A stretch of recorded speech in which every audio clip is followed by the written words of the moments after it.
I find the sea endlessly fascinating.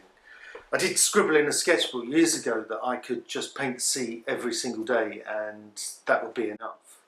I think when you stand on the shore and look out to the horizon, you not only have a real sense of deep space, but also the vastness of a subject. It's a big subject, much bigger than perhaps if I painted a still life or a figure. And certain beaches, it's a huge space.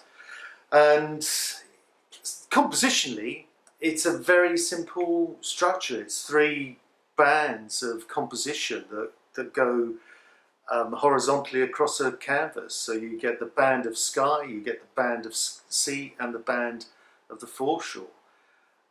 That remains constant, and what happens within each band doesn't. And that's where the excitement and inspiration for me really kicks in. I particularly am fascinated by the sort of changes that happen so fast when you're out there painting the landscape or the seascape. And the changes to the sky in particular. Was this affected by wind and weather, and that in turn has its effect on the light that hits the sea and the foreshore. The sea changes colours multi times a day. The tide comes in, so the foreshore's washed away and hidden and then revealed, as the tide goes out, and all the colours change, and there's this amazing event that's constantly moving in front of you, and my task is to try and keep up with it and to try and find a way through paint to express some of that energy and power and beauty.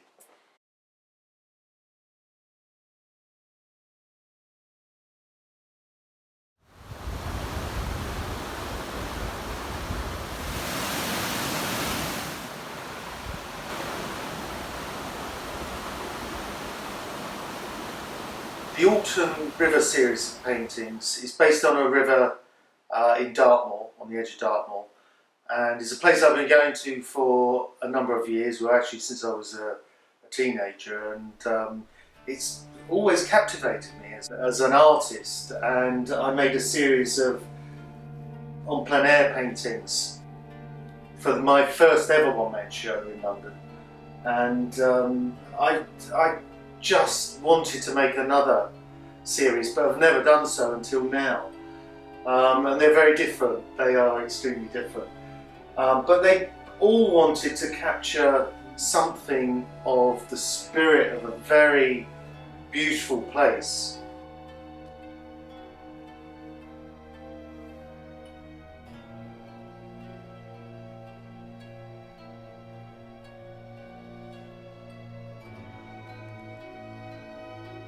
As a student, I was very interested in the late paintings of Titian, and in particular ones in the National Gallery, like the Death of Actaeon. And the whole mood of it, and the light coming through the trees, and the enactment of a very sort of tragic story, always fascinated me. Probably in particular was the paint handling that Titian used in his later stages of life.